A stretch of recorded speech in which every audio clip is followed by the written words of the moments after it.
हज़ारों युवाओं ने कंप्लेन की थी कि हिंदुस्तान में नॉन स्टॉप पेपर लीक होते हैं। और आज आप सबको मालूम है कि NEET paper and UGC NET के जो पेपर्स हैं वो लीक हुए हैं और एक कैंसिल भी हुआ है। कहा जा रहा था कि नरेंद्र मोदी जी ने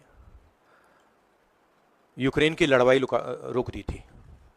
मतलब एक ऑर्डर देके जो रूस और यूक्रेन के बीच में लड़ाई चल रही थी उसको रोक दिया था, ब्रेक लगा दी थी।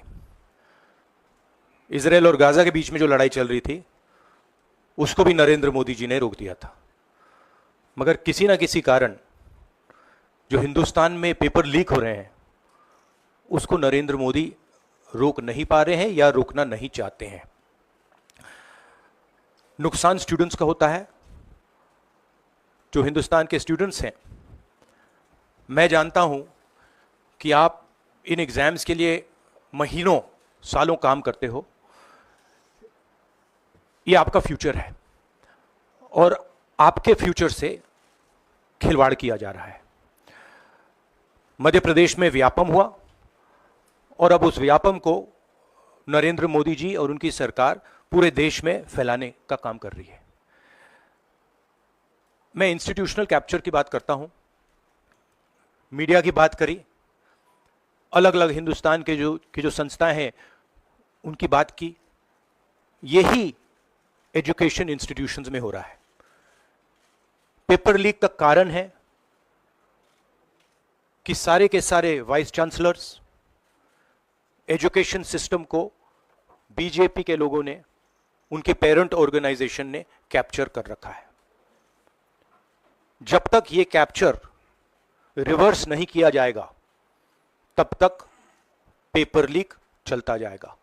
इस कैप्चर को फैसिलिटेट नरेंद्र मोदी जी ने किया है और ये एक एंटी नेशनल एक्टिविटी है, क्योंकि ये देश का भविष्य है और इससे हिंदुस्तान के युवाओं को, स्टूडेंट्स को जबरदस्त चोट पड़ती है।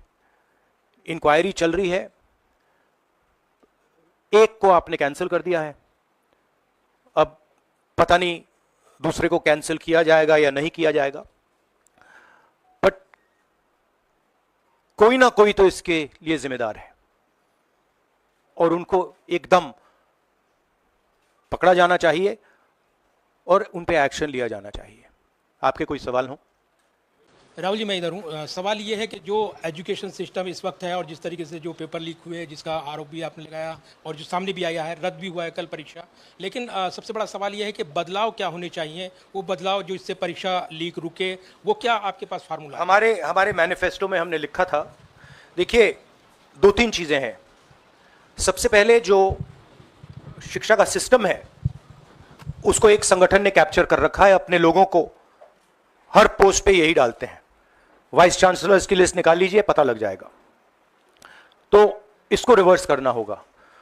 दूसरी बात, मैनिफेस्टो में हमने साफ कहा कि पेपर लीक होने के बाद कार्रवाई करना एक बात है, बहुत जरूरी है और स्ट्रिक्ट कार्रवाई होनी चाहिए, मगर हमने यह भी कहा था कि पेपर लीक होने से पहले जो सिस्टम्स हैं, जो यूनिवर्सिटी के एग्जाम्स के रूल्स हैं, सिस्टम्स हैं, इनको फिर से असेस करना पड़ेगा, इनको स्टडी कर कर रीडिजाइन करना पड़ेगा। ये दोनों काम हमने अपने मैनिफेस्टो में साफ लिखे हैं और विपक्ष दबाव डालकर ये दो काम सरकार से करवाने की कोशिश करेगा।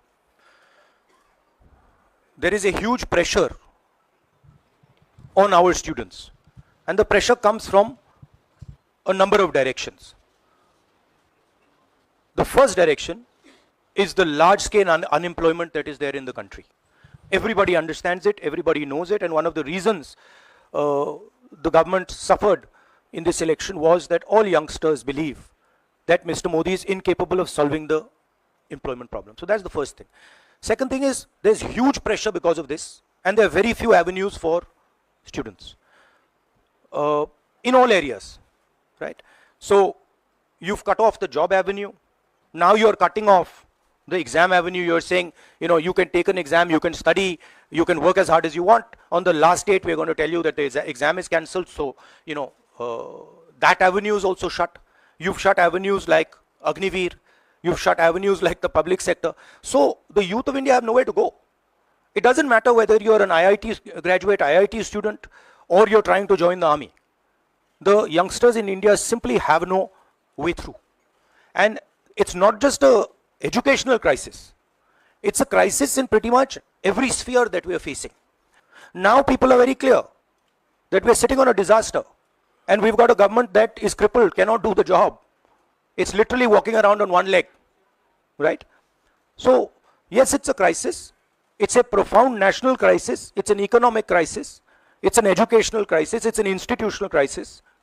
So, but I don't see any response. I don't even see the capability of a response.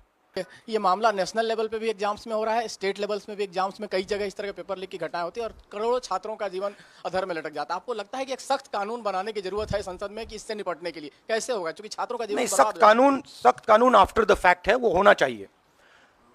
मगर अगर आप मेरिट के बेसिस पर लोगों को नहीं जॉब देंगे, अगर आप आइडियोलॉजिकल लोगों को वाइस चांसलर बनाएंगे, इनकेपेबल लोगों को वाइस चांसलर बनाएंगे, एग्जाम्स के जो स्ट्रक्चर्स हैं, एग्जाम लेने के स्ट्रक्चर्स हैं, उनमें आप आइडियोलॉजिकल लोगों को डालेंगे तो ये कम होगा। ये इसका सबसे बड़ा कारण BJP and its parent organisation ने जो कैप्चर किया है ये है। और अगर आप कल्प्रिट ढूंढना चाहते हैं तो मैं आपको बताता हूं, जिन लोगों ने हिंदुस्तान के इंस्टीट्यूशंस को डिस्ट्रॉय किया है, जो पहले ऑब्जेक्टिव हुआ करते थे, इम्पार्शल हुआ करते थे, वो आज इम्पार्शल नहीं है, ऑब्जेक्टिव नहीं है, आइडियोलॉजिकल बना दिए गए हैं और मीडियोकर लोगों को इन इंस्टीट्यूशंस में बैठा दिया गया है। इसका मेन कारण यह है, और इसका आप एपिसेंटर देखिए, पूरा देश जानता है, युवाओं आप सब जानते हो कि इसका पहले एपिसेंटर मध्य प्रदेश हुआ करता था, वहां पे 40-50 लोगों की हत्या हुई थी, ये तब शुरू हुआ था। आप जानते हो कि गुजरात में, उत्तर प्रदेश में और मध्य प्रदेश में इन चीजों का एपिसेंटर है। और आप ये भी जानते हो कि बीजेपी के लोग कहते हैं कि हमारी लेबोरेटरी मध्य प्रदेश और गुजरात है। तो लेबोरेटरी से यह काम शुरू हुआ है और अब यह काम देश में फैल रहा है और आपका इससे नुकसान हो रहा है। जब तक यह रिवर्स नहीं किया जाएगा, जब तक हिंदुस्तान के इंस्टीट्यूशंस इनके हाथों से नहीं छीने जाएंगे और इफेक्टिव, ऑनेस्ट, इम्पार्शियल लोगों के हाथ में नहीं जाएंगे, तब तक ये होता रहेगा। और मैं आपको बता रहा हूं, जब तक बीजेपी रहेगी ये बढ़ता जाएगा।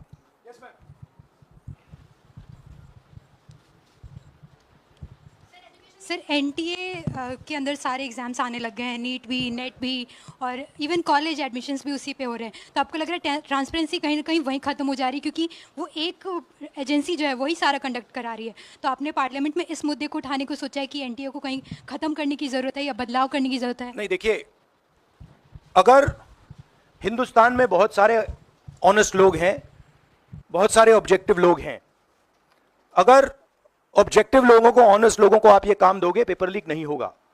अगर आप मीडियोकर लोगों को राजनीतिक बेसिस पे, आइडियोलॉजिकल बेसिस पे चुन के करोगे तो ये काम होगा।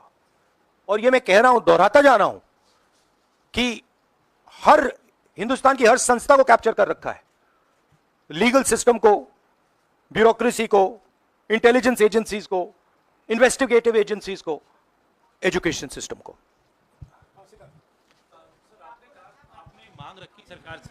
आपने अपनी मांगे रखी हैं सरकार से, लेकिन सरकार के पक्ष पहले ही सामने आ गया। एनटीए को जो एनटीए है एजेंसी, उसको क्लीन चिट एक तरीके से एचआरडी मिनिस्टर ने पहले ही दे दी है। तो सरकार का तो कहीं ना कहीं पक्ष साफ दिखाई देता है। आगे आप लोग कैसे जाएंगे इसको? उनकी क्रेडिबिलिटी इन बातों में है ही नहीं। वो क्लीन चिट दें उसका कोई मतलब ही नहीं है, उनकी जीरो क्रेडिबिलिटी है। सब लोग जानते हैं कि एपिसेंटर मध्य प्रदेश, गुजरात एंड उत्तर प्रदेश। सबसे ज्यादा मेरी यात्राओं में सबसे ज्यादा पेपर लीक की बात यहीं आई थी, उत्तर प्रदेश में आई थी, मध्य प्रदेश में आई थी। Rahul ji, NTA has conducted one test and which has been cancelled. The other is under doubt, and the court is looking into it. Would you say that the agency like NTA is incapable of conducting such examinations, because two main examinations, and I want it to be disbanded or something? No, I would say that if you let people who know how to run these things and you promote people based on merit, there are multiple ways in which you can do exams successfully. If on the other hand, you are constantly posting people who are mediocre, who do not have the skills to do these jobs, and you're posting them simply because they come from your same ideology, no system is going to work. You can change whatever system you want. If the people who are being put into that system are mediocre and being put in for the wrong reasons, it is never going to work. Sir, Last question. Sir, NEET, specifically on NEET examination, there is of course investigation that is going on, but the scheduled counselling session is not been delayed. It is going to happen as per schedule. So do you think that this is a mere eyewash when it comes to the investigation, saying that investigation bhi ho rahi hai, but then they are not delaying the... Look, they can eyewash whatever they want, but they are going to get such pressure from the opposition that they're going to think twice about whatever they're doing. Because we are not going to allow this type of activity to be done as far as our students are concerned. Our students sit there, they work, they spend months, they dream about these exams for years, they spend huge amount of money. So the opposition is simply not going to allow any of this eyewash that is taking place. We will make sure that we put so much pressure on them that this issue is resolved. Okay, Janendra, last question. Sir, Janendra, jaldi.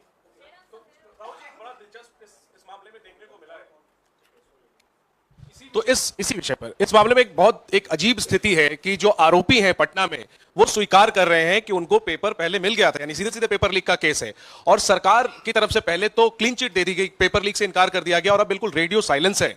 Net cancel हो गया, NEET पर अभी भी स्थिति साफ नहीं है।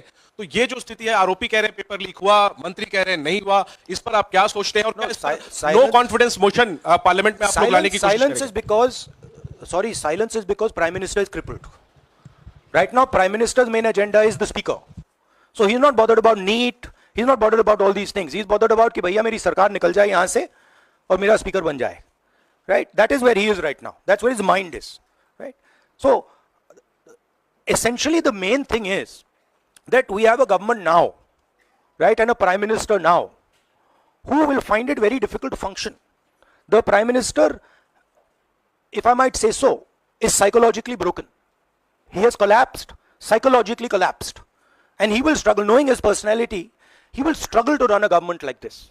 Because his entire sense of running a government, the idea of running a government, Mr. Modi's idea is to generate fear in people, to frighten people, to make people not speak. You're aware of that. Now what has happened is people are not scared of him. And you saw the other day, I think somebody in Varanasi itself threw a chappal on his car. Right? So it's very clear. The basic concept of Modi has been destroyed in this election. If we were faced with if right now you had a Vajpayee ji or a Manmohan Singh ji, they might be able to survive what they are faced with. Because there is humility, there is conciliation, there is respect. But Narendra Modi does not believe in any of these things. Narendra Modi believes my way or the highway. And now suddenly he's found that earlier there were Congress people who were not scared of him. Now nobody in the country is scared of him. Right? So psychologically it's almost a fatal blow for the Prime Minister. And he's going to really struggle. And of course now we have a stronger opposition. So it's going to be interesting and quite a lot of fun. Thank you. देखिए क्या हुआ, आपने जो नरेंद्र मोदी जी का जो concept था और वो गुजरात में शुरू हुआ था, गुजरात से वो गुजरात मॉडल फिर वो नेशनल लेवल पे लाए। कॉन्सेप्ट क्या था? कॉन्सेप्ट था मार्केटिंग, हजारों करोड़ रुपए की मार्केटिंग और डर, एजेंसी का डर, मीडिया का डर, सरकार का डर। अब हुआ क्या? अब देश में कोई उनसे डरता ही नहीं है। मतलब एक तरीके से रिडिक्यूल करते हैं। जो पहले 56 इंच की छाती थी, अब नंबर तो नहीं दे सकता हूं, बट 30-32 हो गई है। राइट? तो अब पूरा जो ढांचा था, इतना बड़ा गुब्बारा था, वो इतना बड़ा हो गया। अब इससे नरेंद्र मोदी जी को साइकोलॉजिकल बहुत टेंशन होगा, बहुत प्रॉब्लम होगी। क्योंकि उनका जो काम करने का तरीका है वो लोगों को डराने का है, धमकाने का है। अब वो डर चला गया। आपने देखा, पता नहीं देखा या नहीं, वाराणसी में वो चप्पल मार दी किसी ने। अब आप इमेजिन कीजिए, चुनाव से पहले अगर कोई मारना भी चाहता था डरता, तो वो जो डर था वो गायब हो गया, खत्म हो गया। और इंटरनल भी प्रॉब्लम्स हैं, इनकी पार्टी में प्रॉब्लम्स हैं, इनके पेरेंट ऑर्गेनाइजेशन में इश्यूज हैं।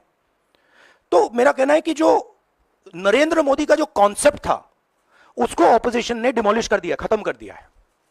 उसको आप 56 इंच की छाती कहें, उसको आप डर कहें, उसको आप मतलब जो बिग नरेंद्र मोदी जी की जो इमेज थी उसको फाड़ दिया हमने।